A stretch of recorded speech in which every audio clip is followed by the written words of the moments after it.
Our dear Lord, we are grateful because of this precious morning that you've given unto us so that we can assemble here.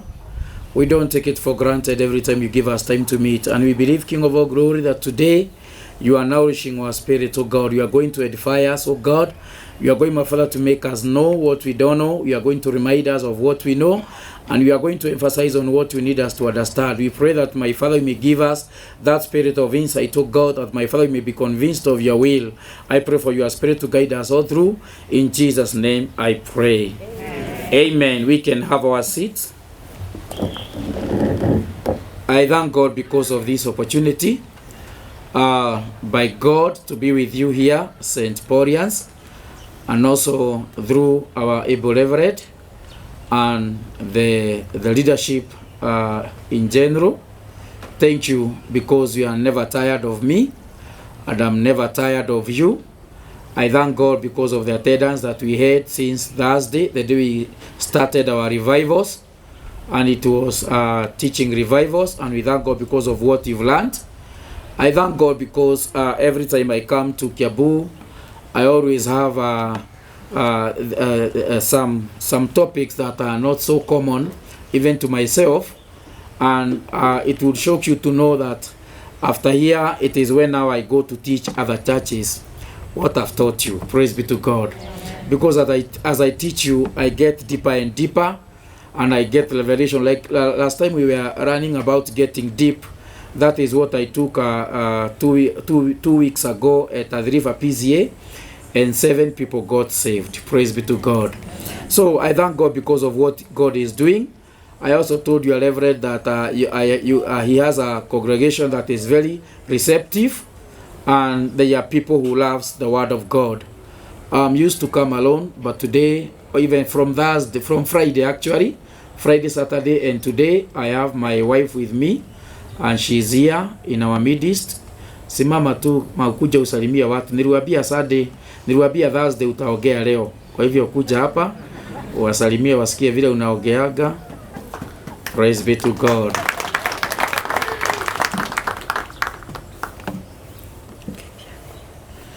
Praise God, church. Amen. Bwana Yesu asifiwe. Modo ni udhio. I'm Emma Wanjiru Washira, and I'm born again this morning. I'm delighted to be here. This is my first time, but he has been coming here for a while now. Na nimukoleto mukira thimo muno kuri ithwe, ndira sokia ngatho ni uguo. And to a Reverend, thank you. Ni undu wa gutu welcome guko. Niguo tuke tuthome na turathimo hamwe. Ngai wa moyo murathime na mweke wega. Amen. God bless you. There was a time I came here, this very crowd for our Mothers Union, and they told me if we were with you, I could have taken something home. Next time, make sure you come so that you can take something home. Hallelujah. Praise be to God. Hiyo imesikika tu na wachache. So, I'm Joseph Washira from Lemuru, a Chidikonari parish called Shinyaga. That is where I am a member. I'm a church member. And I really thank God because of the grace that is upon my life. That is why I move across this province, teaching the Word of God.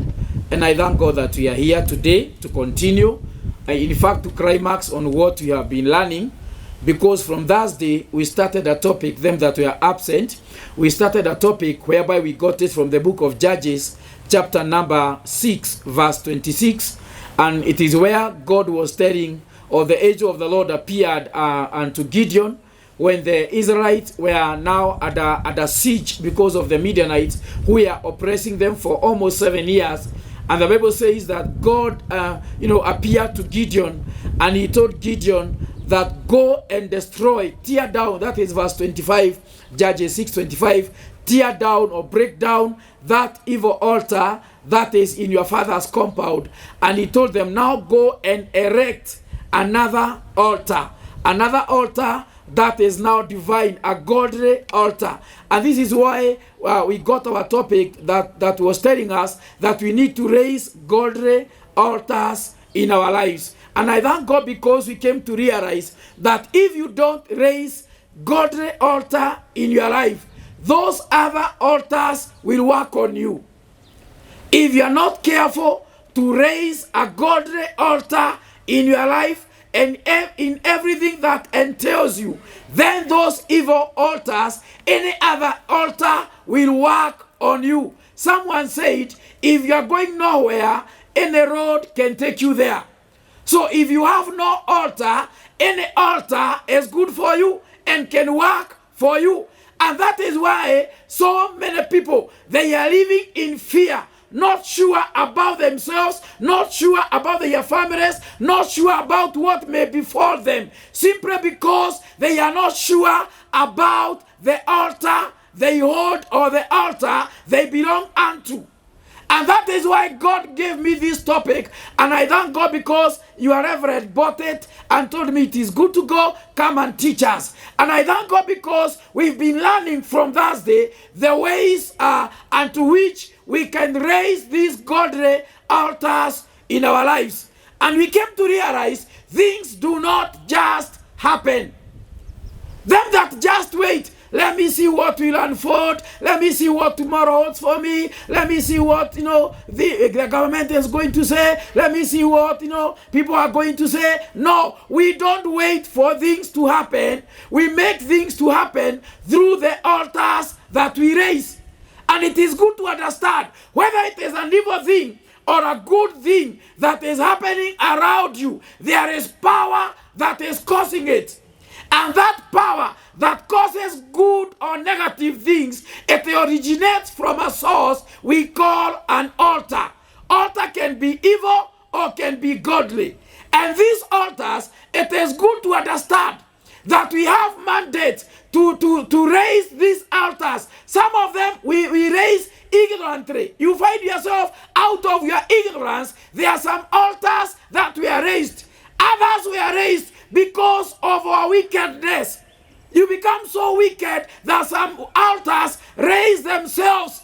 And that is why we had those teaching from Thursday for us to understand, why are these altars working against me? Why is this godly altar that belongs to Supreme God is not working for me?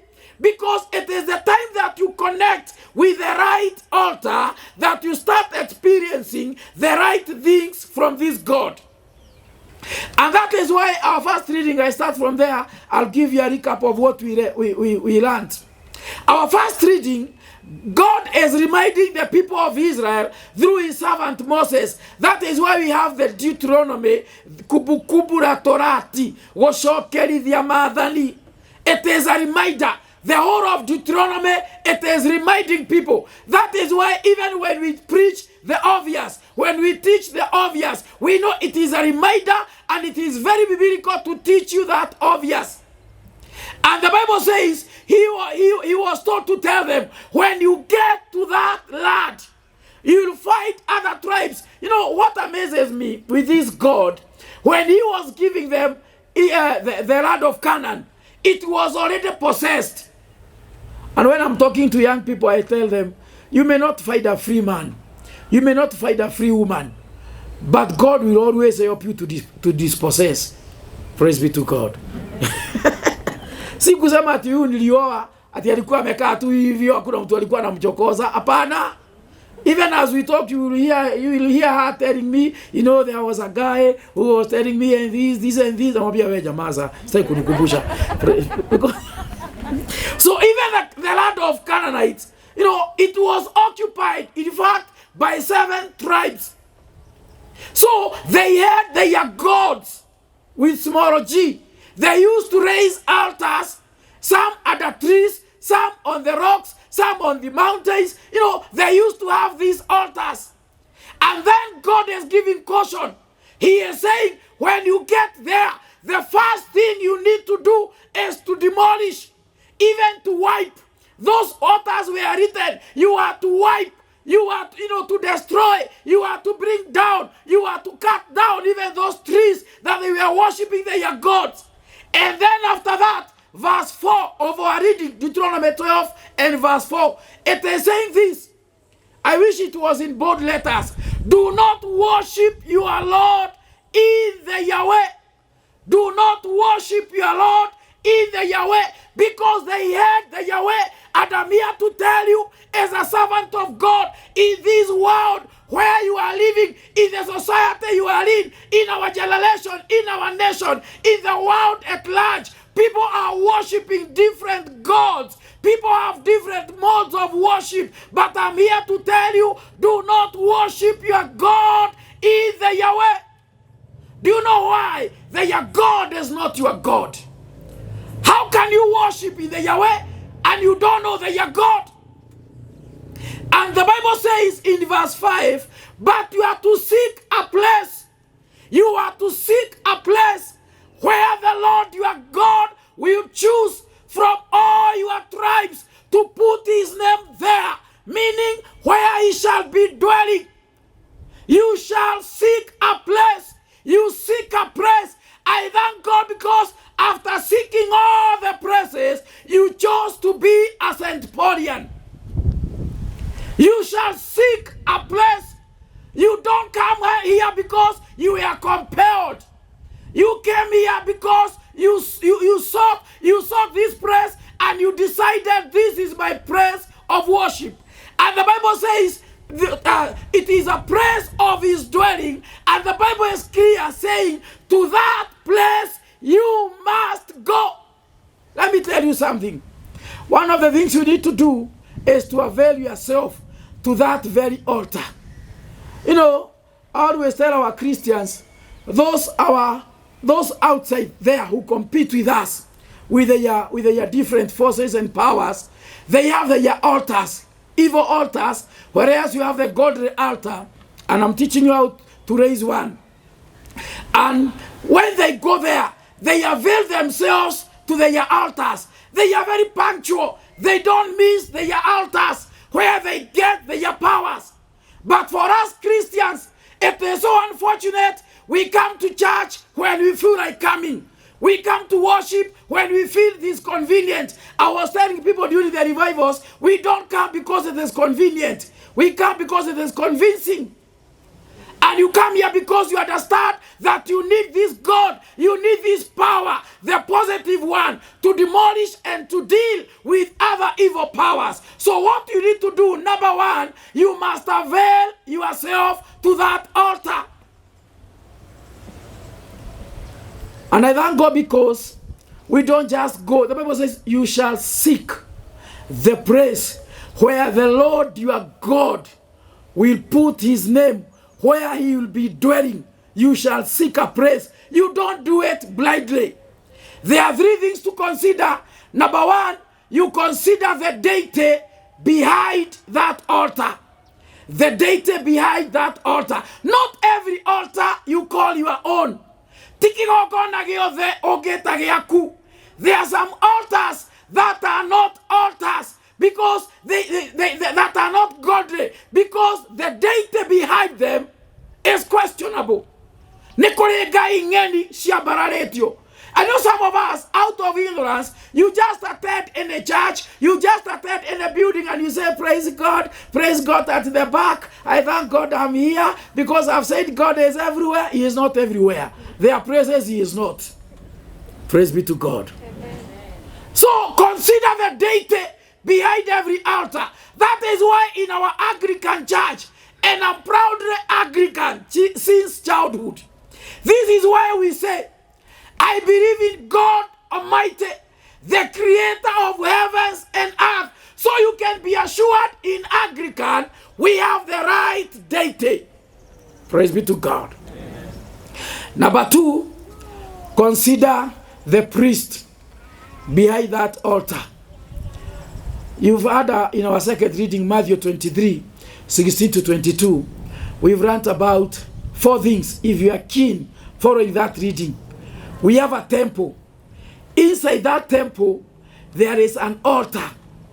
In that altar, there is a man behind the altar. And in that altar and in that man of God, there is now God in heaven who sits on a throne. So when we come to such an altar, in such a gathering, it starts from above. We have God in heaven who sits on the throne in that heavenly altar. But when we come here, Exodus 25 and verse 40, Moses was taken on the mountain and he was told by God, make the earth a sanctuary exactly as the pattern I showed you on the mountain. Meaning what we have today, it is an example of what is in heaven. So when God is on the throne, and then we have the priest behind the altar, then we have that altar inside that temple. It is those four things: the temple, the altar, the priest, and the deity, which is God in our case. So you need to consider the man behind the altar. Do you know why? Any priest behind that altar, the spirit in him, it is the spirit he gives to the people. Have you ever known that? I was invited to one of institution here in Kenya. I won't mention the name. Maybe you schooled there those days, or your daughter or your son is there. It is a known institution. And then I was preaching, and a certain guy, a preacher, came in, and then they told me, because he's here and he can just sit down, you do the preaching, and then you commission. You know, there was the incoming team. It was the CU, the incoming team and the outgoing team. So the incoming team, I was calling it Joshua generation, and the outgoing team, I was calling it Moses generation in my preaching. And so when I prayed for the Moses generation who are living, I ushered him now to come and commission the Joshua generation who are taking over from the Moses. It is so unfortunate that I don't know whether the man was adulterous. That spirit was in him. And after he laid hands on them, how watoto wa hiyo college walizaana, nakwambia, walizaana. Hiyo roho yuabukiza.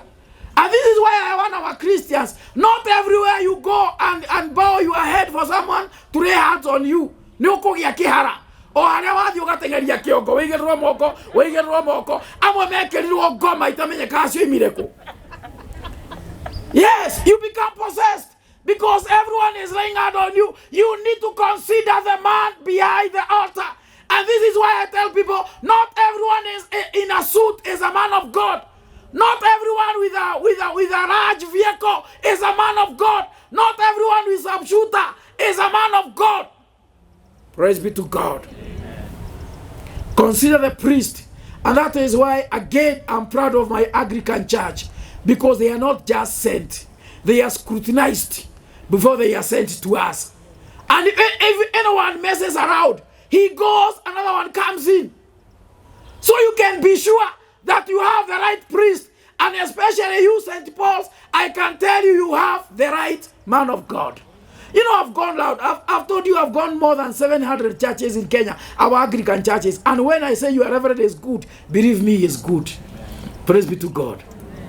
You know, there are some priests who even don't carry blessings. They are there by position, but they don't have blessings to give you. Because you cannot give what you don't have. If you are not blessed, how can you bless us? Praise be to God. Not financially, but spiritually. If you don't carry that blessing, how can you release it to others when you don't have?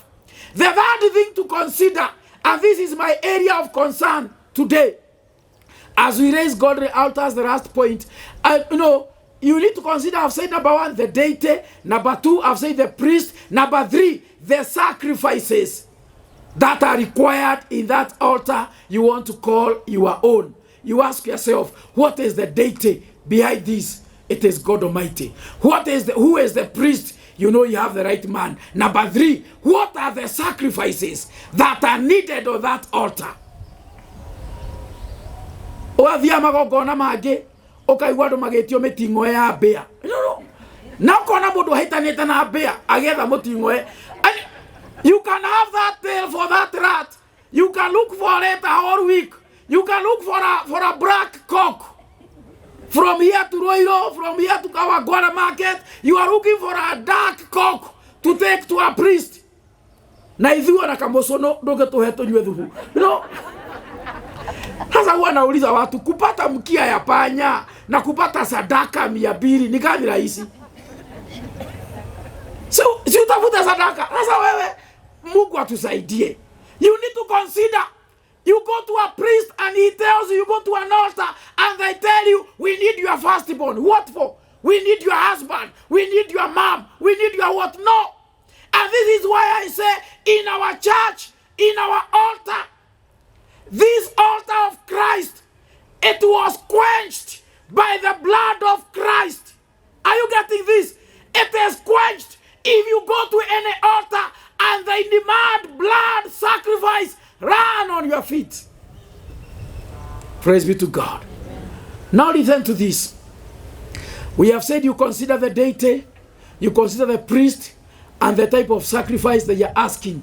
Then you go to where I started. Avail yourself in that altar. Number 2, adore your altar. Adore that altar. Heshimu hiyo madhabahu. Respect that altar. And finally, allocate to that altar. This is where now I'm starting and climaxing at the same time.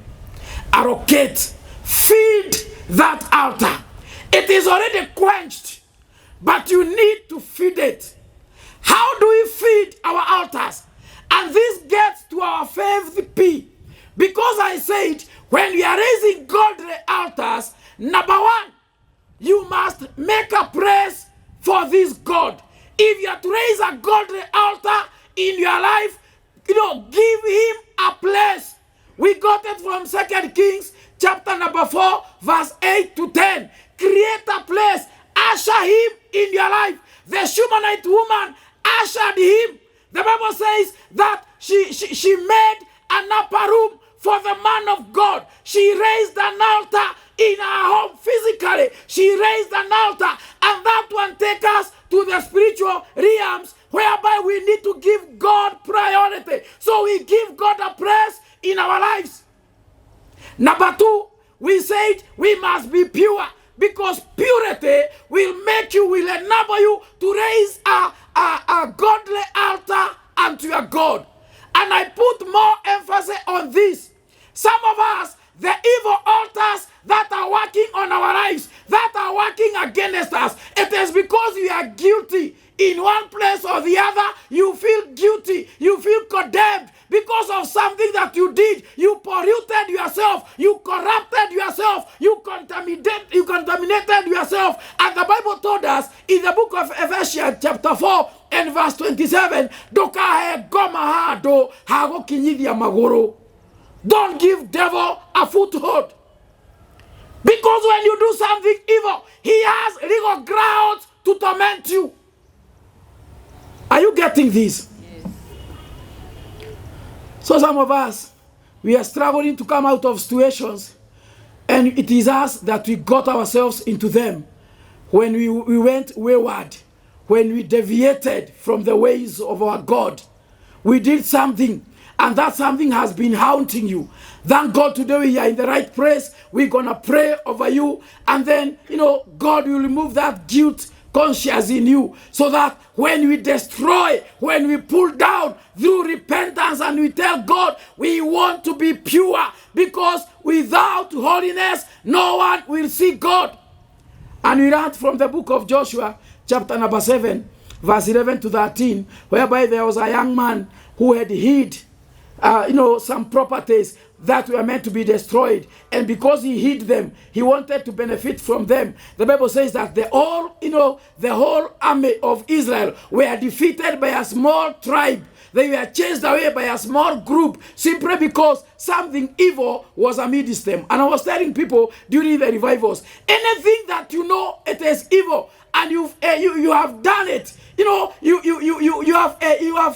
have put yourself in a certain mess, it is good you confess it out and tell God, I pray for forgiveness. Because if you remain with unconfessed sin or acts that you did knowingly or unknowingly, that evil altar will continue tormenting you.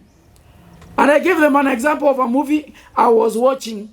Na kuna huyu msichana alikuwa at a university, and she had 7 abortions, and when she got back to her village, she could not sleep because the crowd of babies were haunting this lady. Do you know why? There is an evil altar that she raised when she did the abortions.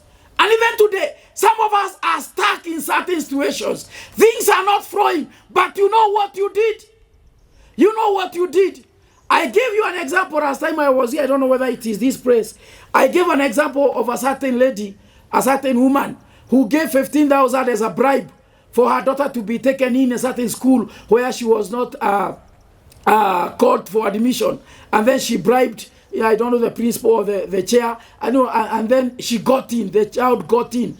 And she was performing in her primary school. When she got there, she was the last one. And then she came to me asking, oh, preacher, what do I do? My daughter was very sharp. I don't know what happened. You know, I took her to that school. I sacrificed a lot for her to be in that school. I don't know what happened. And I asked her, you know what happened. Don't tell me you don't know. You know, even in psychology, you know, you get solution from the person you are counseling. Are you getting the solution lies with you. You came with a problem and the solution packed together. What we do, we only separate the problem, the solution. But they are with you. So I told that woman, you know what happened? And she told me, I feel guilty because I gave 15,000. And I told her, for you now to demolish that evil altar, you need to give exactly the 15,000 to the godly altar. And when she did that, she was asking me, is it now over? I told no. Sasa mko draw. Sasa za shetani zilikuwa 15, za Mungu 15, sasa mko draw. Sasa toa zingine ya Mungu. In fact, I did not pray for her. She only did that, and the following term, that daughter was position 9.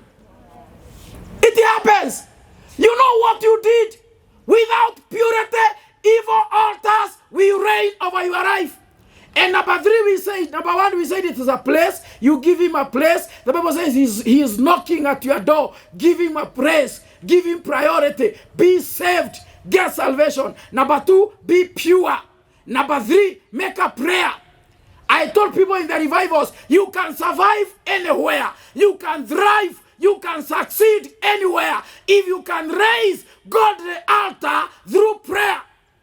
It doesn't matter the forces that works around that place. You can still make it through prayer. You need to raise a prayer. And when you raise a prayer, then everything is settled because you are calling upon God. I told them, God is not a gate crasher. He only comes when invited. So you invite him through prayer and then he takes dominion. Praise be to God. Amen. Number 4. We said it is praise. Praise. And we said, you know, we got an interesting verse in the book of Jeremiah chapter 2 and verse 5. The Bible was telling us that what did your father see in me that they forsook me?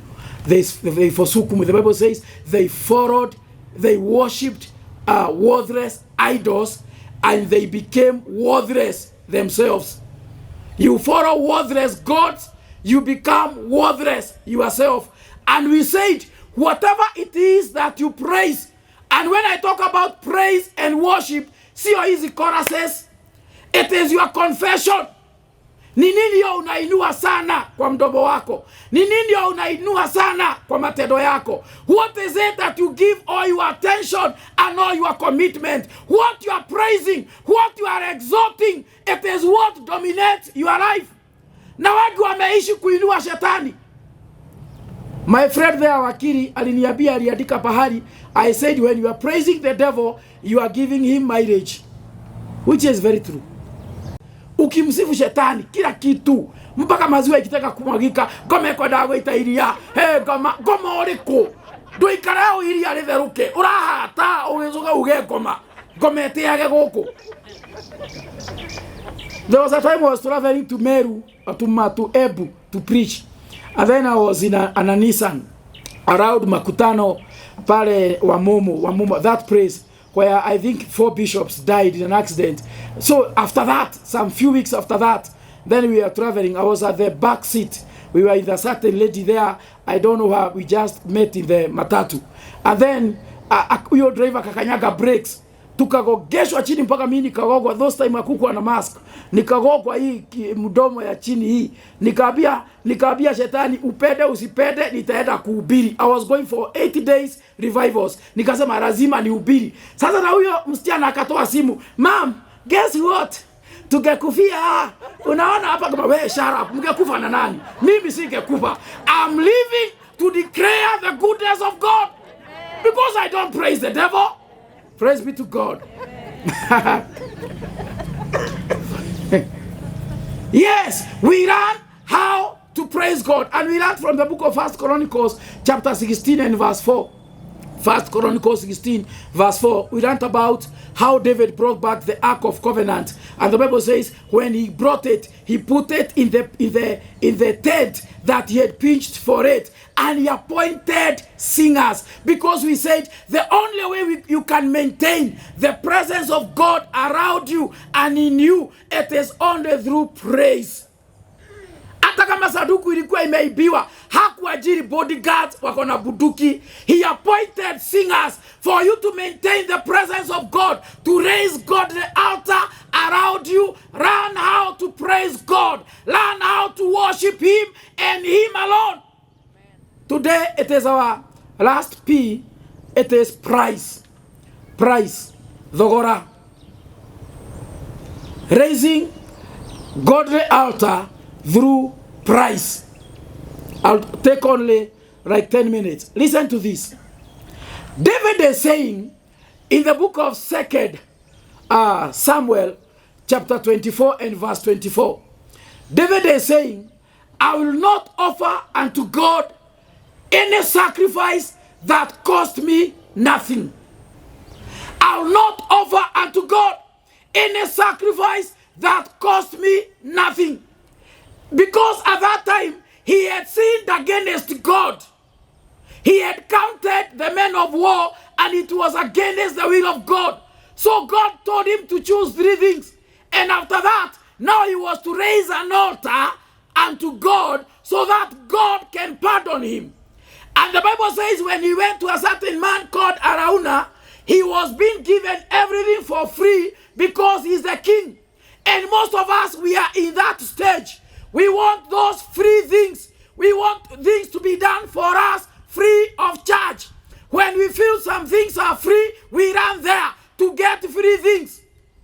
David rejected the offer. He turned down the offer. He said, I'll pay what it costs. Give me the total bill. Let me pay, because I cannot offer unto God anything that costs me nothing. Now listen to this.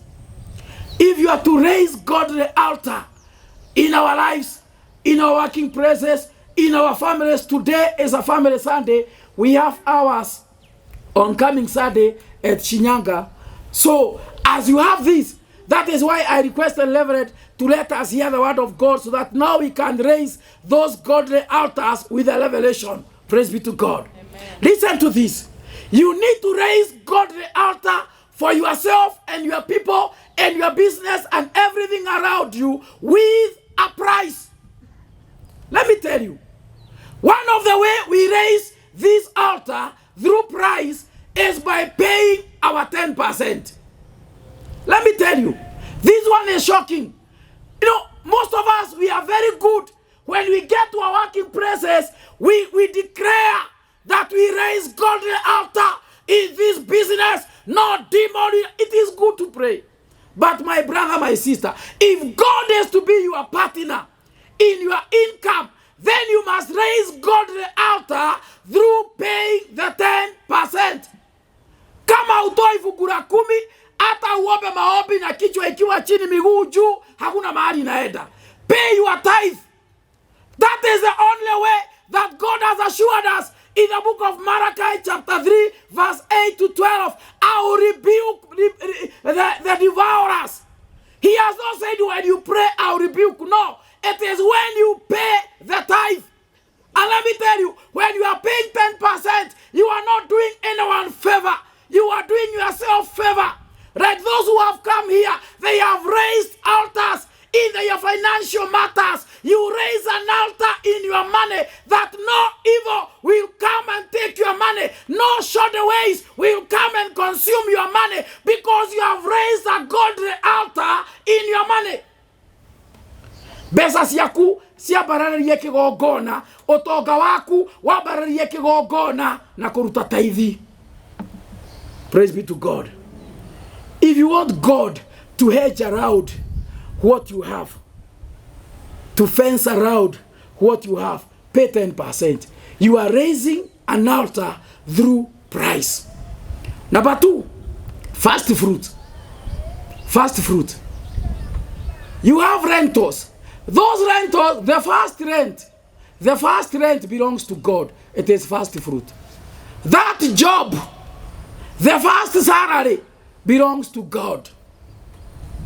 That business, the first sales belongs to God. That cow, the first calf to be birthed belongs to God. That son or daughter that you got, the first one, belongs to God. That is Exodus chapter 13 from verse 13. And it is good to understand that when you raise an altar through first fruit, let me take an example. It is a family Sunday. You dedicate your firstborn.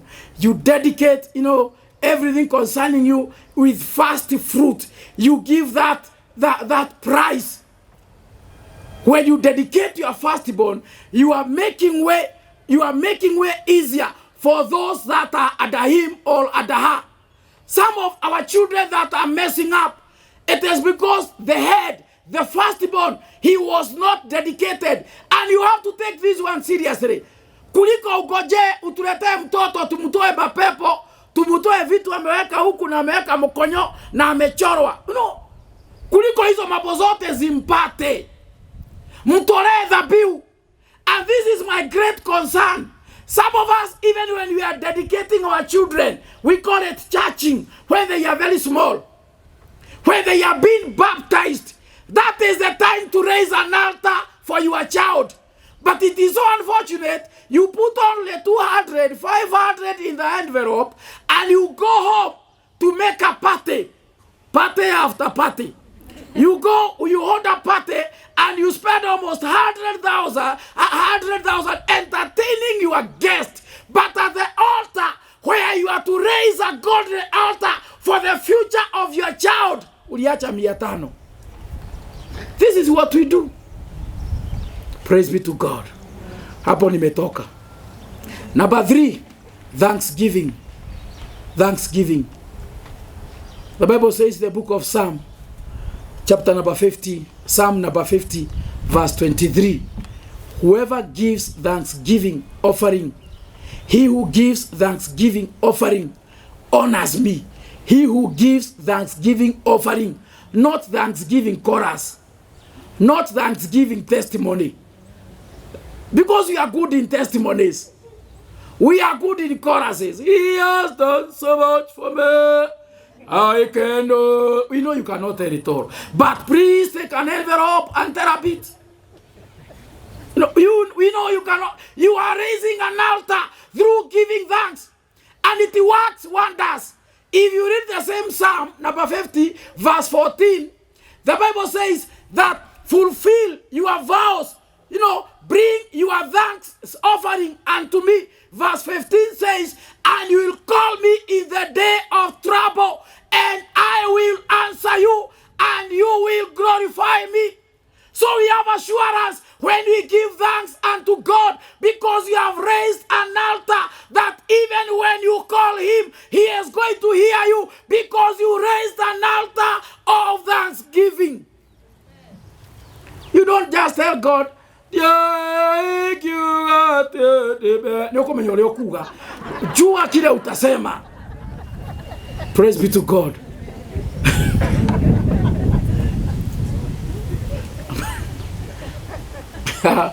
Number 4, free will offering. I'm teaching you how to raise an altar through price. Free will offering.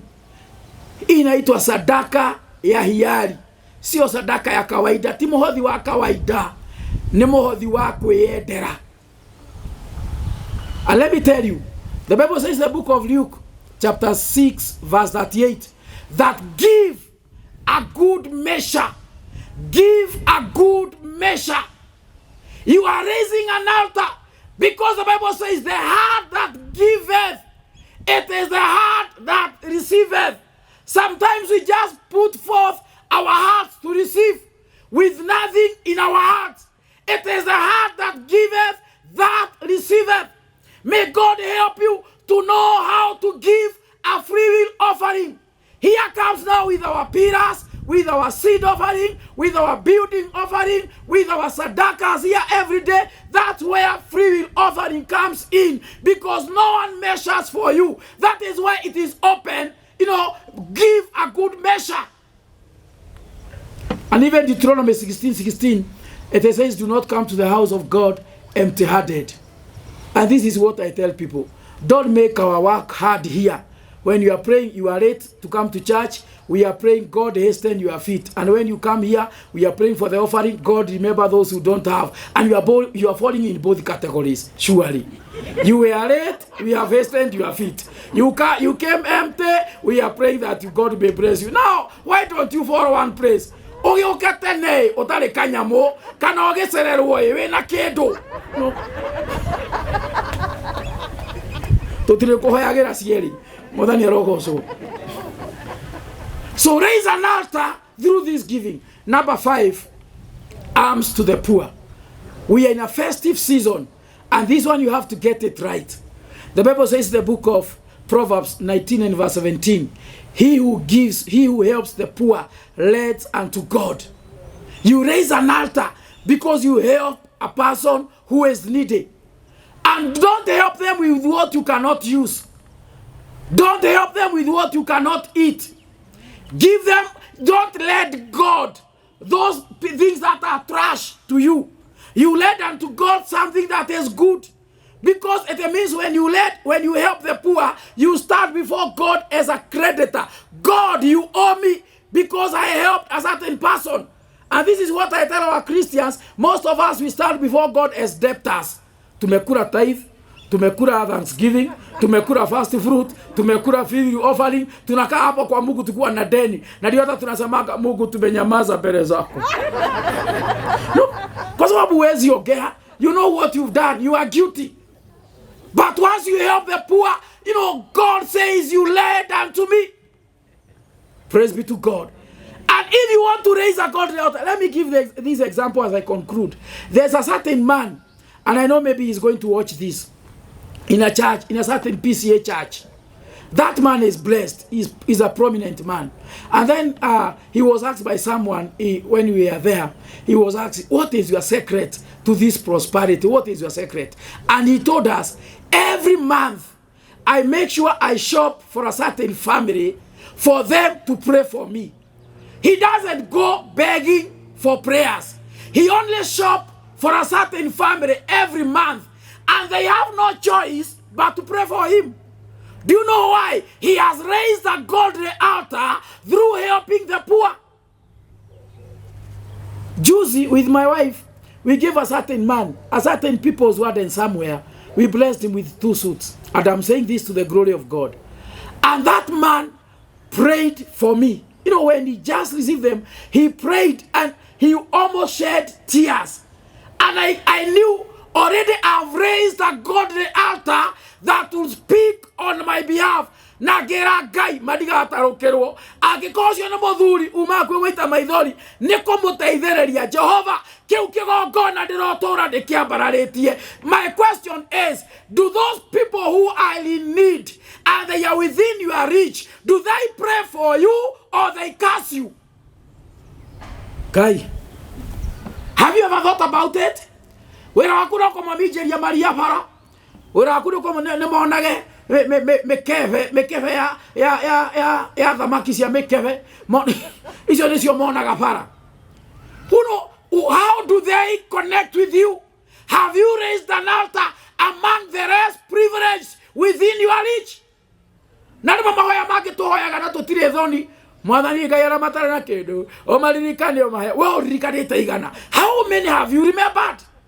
And I was told by a certain Leverett that he has staged, through my teachings, he has staged that prayer. Now he is praying, God, make me reach those people that are needy. Help me, connect me with some that I can help.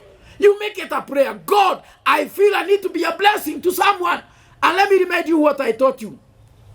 God will never bless you to become blessed. He bless you to become a blessing. It is after you bless us, we call you blessed. God does not bless you to become blessed. He bless you to become a blessing. It is after you bless us, we call you blessed. As a Meshika. So, give to the poor and led unto God. Number 6. I have only one remaining. Number 6. It is called faith seed. You raise an altar through price by giving a faith seed. Is there something you are trusting God for? Are you trusting God for something greater or better next year? This is the time. As you take that envelope now, are you believing for any change? Maybe in your wife, in your children, in your husband, in your working places, in your farming, in your business. Are you trusting God for anything? This is the time to put something there in that envelope. As you call it Family Sunday, don't do it casually. Raise an altar by faith. Let me tell you, Genesis 15, verse 8 and 9, God was told by Abraham was told by God, I'm going to bless you with this and this. I'll make your name great. I'll make you this and this. And then he was asking God, Genesis 15 and verse 8. He was asking God, how will I know I'll get these things? In verse 9, God is not telling Abraham, si uniamini tu. Abraham, nisha ikudaganya kweli. No. The Bible says, after Abraham asking God, how will I know? Verse 9 says, bring me offering. Praise be to God. That is how serious our God is. Now from today, don't pray empty prayers. Don't pray casually. Back it with a price. Faith seed. You know, there was a lady who was here with the Mothers Union, and she gave me permission to be saying this on a certain Friday here. That lady is a friend of mine. The husband, he was wayward. Wale watu wa madawa, wa nini, yule alikuwa anaongea manga yomo de kohete tasele. You know, alikuwa wa hiyo lugha. But that lady continuously offered sacrifice, faith seed. She raised an altar for her husband. Ile kubwa sana alitoa ni kiti ya bishop to the daughter church. Kiti worth 45,000. Akaitoa kama sadaka. Today, you know, last year, the husband was people's warden. Today, he is the church warden. Faith seed. You know, some of us, we just come here casually, telling God, you know, with our big G chewing gums, and you are telling God, Sirigani, machozi gani, mtu anatafuna. You come serious with a sacrifice. Are you trusting God for performance of your daughter, you know, and your sons in schools? Then come with a seed, faith seed, raise an altar. Not only today, even after this, any project you are undertaking, raise a faith seed and tell God, I trust you for this. Provoke heavens with a price. Finally, it is called prophetic seed. I've taught you about 10%. I've taught you about first fruit. I've taught you about thanksgiving. I've taught you about free will offering. I've taught you about alms to the poor. I've taught you about faith seed. I'm teaching you about prophetic seed. Matthew chapter 10, verse 41. Matthew 10, 41, the Bible says, if anyone receives a prophet like a prophet, he will get a reward of that prophet. Galatians chapter 6 and verse 6, the Bible says, if anyone is taught the word of God, let him share all good things with the teacher. And let me tell you, most of us, we have never even heard of this prophetic seed, which is very, very effective. You are raising an altar to connect with the man of God, the spiritual authority over you. Sometimes we just praise them. Oh, we got a leverage. I tell you, we got a leverage. You know, Second Corinthians chapter 8 and verse 7 says, as you excel in speech, excel also in the grace of giving. Tokanwa gatheri. Dotige. nä hä ndä twageire må tungatä acio angä nä itherå ndä rakwä tå tiaheirwo må ndå hau twä må ndå kanua gatheri gatiteithagia. Raise an altar to connect with that man of God. It is called prophetic seed. Anyone who has been who have been of help to you spiritually, mundu anakureithia, mundu anaguteithia kiroho, mundu anakuhatura handu, that man or woman deserves a gift from you. Raise, connect. And let me tell you, this goes along even to when you are inviting men of God to come and consecrate your houses. You build a house and you want the man of God to come and pray for it. Na wewe unafungua tu mdomo unasema si analipwa na diocese na unamwambia abarikiwe. Sasa unamwambia abarikiwe na ulimuita abariki nyumba, si alikuwa amebarikiwa. Lura turathimwo na turi arathime nikyo tukija kuigura nyumba. Totuma rathime. Prophetic seed.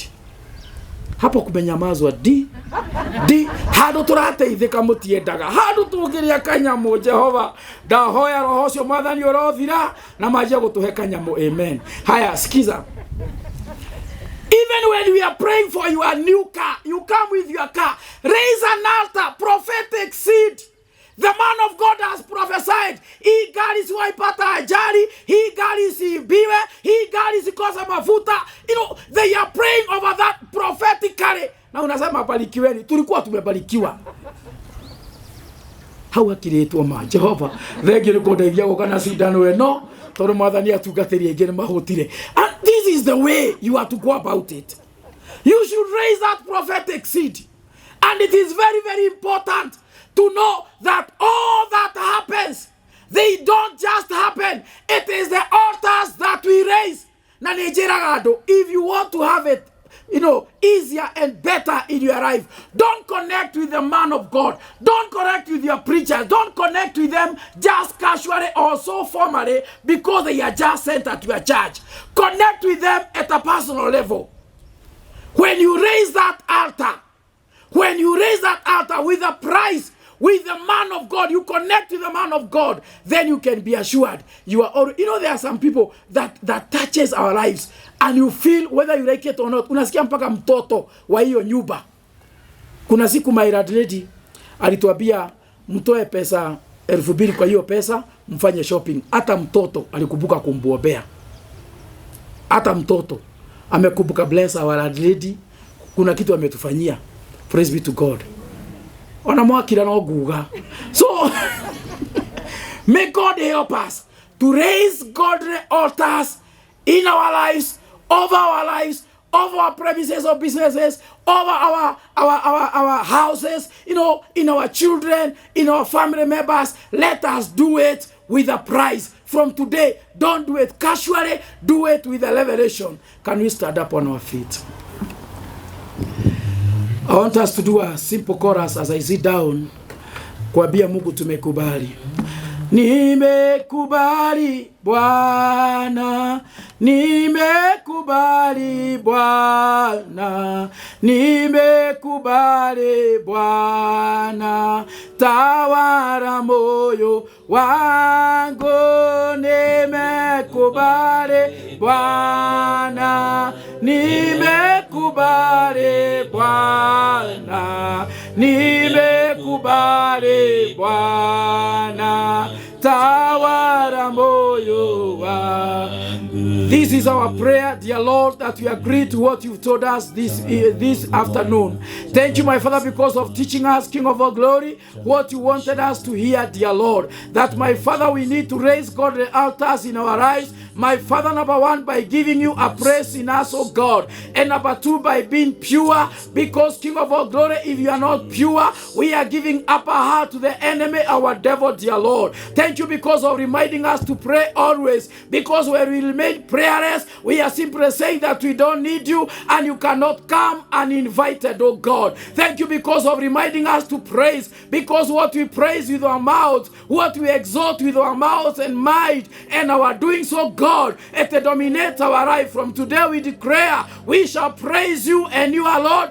We shall worship you and you alone. Thank you because of reminding us that you need to pay a price to raise these altars, oh God. Many of us have suffered. We have struggled financially. We have struggled health-wise. We have struggled socially. We have struggled in our families. But today we know the secret that we need to raise an altar with a price, dear Lord. Most of us, we are not faithful in paying the 10%. No wonder the devourers are too much in our lives. But today we pray that you may enable us by your grace to be able to pay our tithes in the name of Jesus, even to pay the first fruit, dear Lord, even to give thanks unto you, even to give free will offering, even to help the poor, even to pay, to give the faith seed, and even to connect with your servant through the prophetic seed. And I pray that after God will do this altar that is raised, the godly altar,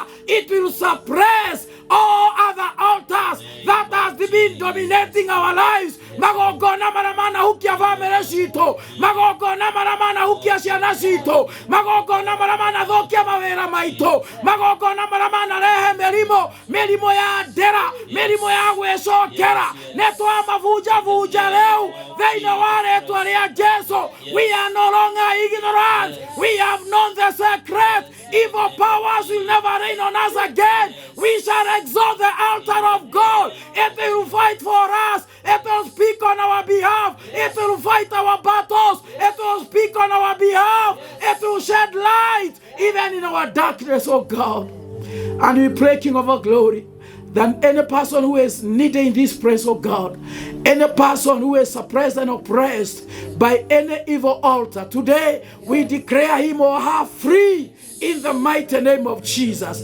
And from today, dear Lord, we start applying your word to raise godly altars, that even outside this church, even when there is no man of God around us, even when we don't have our Bibles, even when we don't have a preacher, even when we don't have time to pray, dear Lord, this altar that we have raised, it will take over and control any step in our lives. We pray this breathing and trusting in Jesus' name. Can we celebrate Jesus?